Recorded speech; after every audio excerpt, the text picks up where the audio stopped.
بسم اللہ الرحمن الرحیم۔ السلام علیکم ورحمۃ اللہ وبرکاتہ۔ نماز اسلام کا وہ عظیم فریضہ ہے جو بندے اور اس کے رب کے درمیان سب سے مضبوط تعلق قائم کرتا ہے۔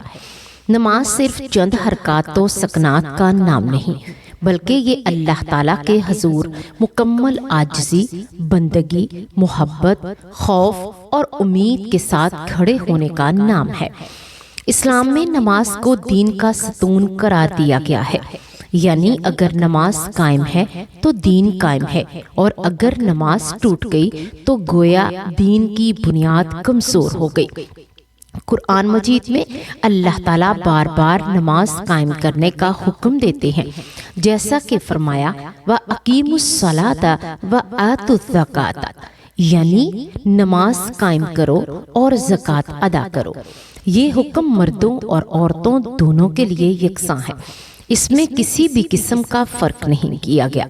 نبی کریم صلی اللہ علیہ وآلہ وسلم نے بھی فرمایا الصلاۃ عماد الدین، یعنی نماز دین کا ستون ہے۔ اس سے اندازہ ہوتا ہے کہ نماز کی اہمیت اسلام میں کس قدر بلند ہے۔ اسلام میں مرد اور عورت دونوں پر نماز فرض ہے۔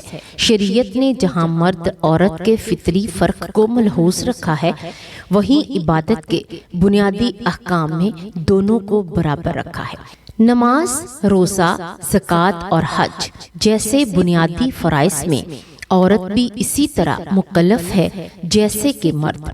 البتہ نماز کے طریقے میں چند ایسے آداب اور طریقے ہیں جو عورت کے ستر، حیا اور فطرت کو مد نظر رکھتے ہوئے بیان کیے گئے ہیں۔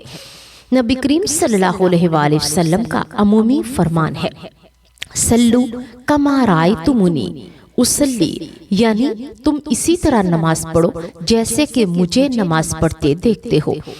اس اصول کی روشنی میں فقہائے کرام نے یہ وضاحت کی ہے کہ نماز کے بنیادی ارکان مرد و عورت دونوں کے لیے ایک جیسے ہیں، مگر عورت کے لیے بعض حرکات میں زیادہ سطر اور زیادہ سمٹ کر ادا کرنے کا طریقہ بہتر اور پسندیدہ ہے۔ عورت کی نماز کا صحیح اور مکمل طریقہ سمجھنے سے پہلے یہ جان لینا ضروری ہے کہ نماز کی قبولیت کے لیے چند بنیادی شرائط ہیں جو مرد و عورت دونوں کے لیے لازم ہیں۔ سب سے پہلی شرط طہارت ہے، یعنی جسم، کپڑے اور نماز پڑھنے کی جگہ کا پاک ہونا۔ عورت کے لیے یہ بات خاص طور پر اہم ہے کہ وہ حیض اور نفاس کی حالت میں نماز ادا نہیں کرے گی، اور جب بھی یہ حالت ختم ہو جائے تو غسل کر کے پاکی حاصل کرنا ضروری ہے۔ نبی کریم صلی اللہ علیہ وآلہ وسلم کے زمانے میں عورتیں حیض کے بعد غسل کر کے نماز ادا کرتی تھیں، اور آپ صلی اللہ علیہ وآلہ وسلم نے اس کی واضح تعلیم دی۔ اس کے بعد وضو شرط ہے، وضو کے بغیر نماز قبول نہیں ہوتی، جیسا کہ حدیث میں آیا ہے لا تقبل صلاۃ بغیر طہور، یعنی بغیر طہارت کے نماز قبول نہیں ہوتی۔ عورت کی نماز کے لیے لباس کا درست ہونا بھی نہایت ضروری ہے۔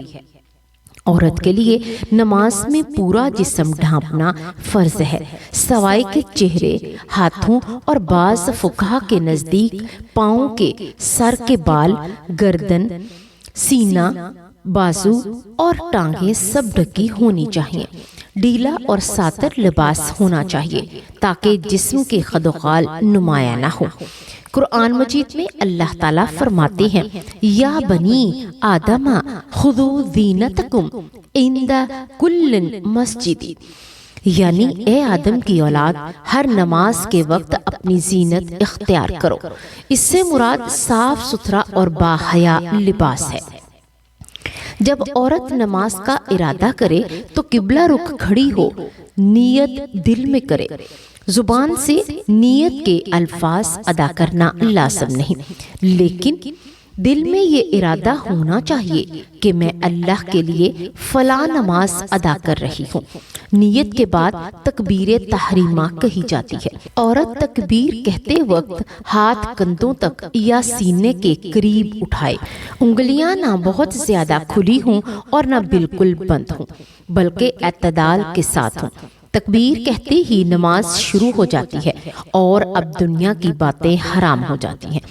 قیام کی حالت میں عورت دونوں ہاتھ سینے پر باندھے، دایاں ہاتھ بائیں ہاتھ کے اوپر ہو اور جسم سمٹا ہوا ہو، نظریں سجدے کی جگہ پر ہوں، پھر ثنا پڑھی جائے، اس کے بعد تعوذ اور تسمیہ پڑھی جائے، پھر سورۃ فاتحہ تلاوت کی جائے۔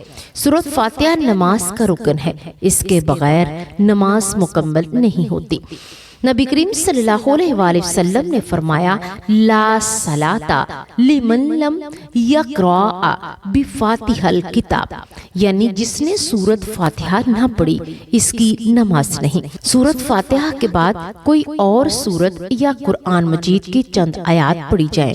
عورت کی نماز میں قرات آہستہ آواز سے ہونی چاہیے، سوائے کہ فجر، مغرب اور عشاء کی، ان نمازوں کے جن میں مرد امام کے پیچھے جہری قرات سنتے ہیں۔ لیکن عورت اکیلے میں بھی آہستہ ہی پڑھے گی تاکہ اس کی آواز غیر محرم تک نہ پہنچے۔ قرات مکمل ہونے کے بعد رکوع کیا جائے۔ عورت رکوع میں جاتے وقت زیادہ جھکاؤ نہ دے، بلکہ اتنا جھکے کہ ہاتھ گھٹنوں تک پہنچ جائیں۔ عورت کے لیے بہتر ہے کہ وہ رکوع میں جسم کو زیادہ نہ پھیلائے، بلکہ سمٹ کر رکھے، گھٹنوں کو زیادہ کھلا نہ رکھے۔ رکوع میں سبحان ربی العظیم کم از کم 3 مرتبہ پڑھا جائے، پھر رکوع میں اٹھتے وقت سمع اللہ لمن حمدہ، اور پھر سیدھا کھڑے ہو کر ربنا لک الحمد کہا جائے۔ اس کے بعد سجدے کے لیے جایا جائے۔ سجدہ نماز کا سب سے اہم اور عظیم رکن ہے، کیونکہ اس میں بندہ اللہ تعالیٰ کی سب سے زیادہ قریب ہوتا ہے۔ حدیث میں آیا ہے، اقرب ما یکون العبد من ربہ وہو ساجد، یعنی بندہ اپنے رب کے سب سے زیادہ قریب سجدے کی حالت میں ہوتا ہے۔ عورت سجدے میں جاتے وقت پہلے گھٹنے زمین پر رکھے، پھر ہاتھ، پھر ناک اور پیشانی۔ عورت سجدے میں اپنے بازو جسم کے ساتھ لگائے رکھے، پیٹ رانوں سے لگا ہو اور جسم پوری طرح سمٹا ہوا ہو۔ مردوں کی طرح بازو پھیلا کر رکھنا عورت کے لیے مناسب نہیں۔ سجدے میں سبحان ربی الاعلیٰ کم از کم 3 مرتبہ پڑھا جائے اور دل میں عاجزی اور خشوع ہو، پھر سجدے سے اٹھ کر جلسہ کیا جائے۔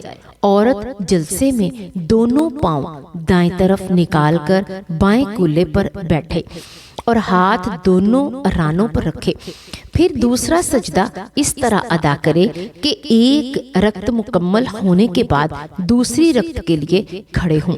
دوسری رکعت میں بھی اسی ترتیب سے قرات، رکوع، سجدے ادا کیے جائیں۔ 2 رکعت والی نماز میں دوسرے سجدے کے بعد تشہد کے لیے بیٹھا جائے۔ تشہد میں التحیات للہ والصلوات والطیبات مکمل پڑھا جائے۔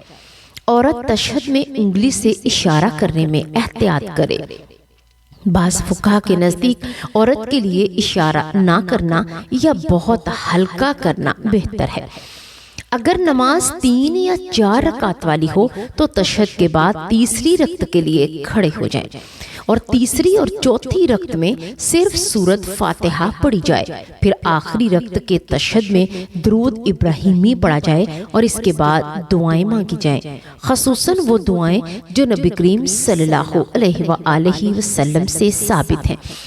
قرآن و حدیث کی دعائیں نماز میں مانگنا افضل ہے، کیونکہ وہ جامعہ اور بابرکت ہوتی ہیں۔ آخر میں سلام پھیرا جائے، پھر دائیں طرف السلام علیکم ورحمۃ اللہ اور پھر بائیں طرف بھی یہی کہا جائے۔ عورت کی نماز میں خشوع خضوع سب سے اہم ہے۔ صرف ظاہری طریقہ درست ہونا کافی نہیں، بلکہ دل کا اللہ کی طرف متوجہ ہونا بھی ضروری ہے۔ اللہ تعالیٰ قرآن میں فرماتے ہیں، قد افلح المؤمنون الذین هم فی صلاتهم خاشعون، یعنی یقیناً کامیاب ہو گئے وہ مومن جو اپنی نماز میں خشوع اختیار کرتے ہیں۔ عورت کے لیے گھر میں نماز ادا کرنا زیادہ افضل ہے، جیسا کہ حدیث میں آیا ہے کہ عورت کی نماز اس کے گھر میں مسجد سے زیادہ افضل ہے، اور گھر کے اندرونی حصے میں سب سے زیادہ افضل یہ ہے کہ حکم عورت کی عزت، حیا اور حفاظت کے پیش نظر دیا گیا ہے۔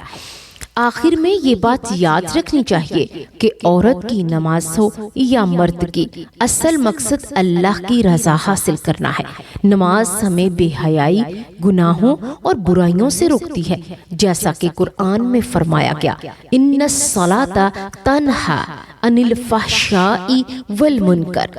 اور اگر ہماری نماز ہمیں گناہوں سے نہیں روک رہی تو ہمیں اپنی نماز کا جائزہ لینے کی ضرورت ہے۔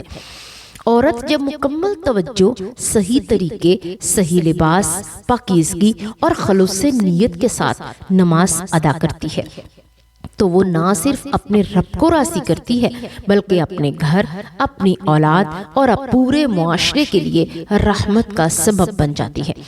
اللہ تعالی ہمیں مرد و عورت سب کو نماز قائم کرنے والا بنائے، ہماری نمازوں کو قبول فرمائے اور ہمیں ان لوگوں میں شامل کر دے جن کے بارے میں فرمایا گیا کہ وہ نماز کی حفاظت کرتے ہیں۔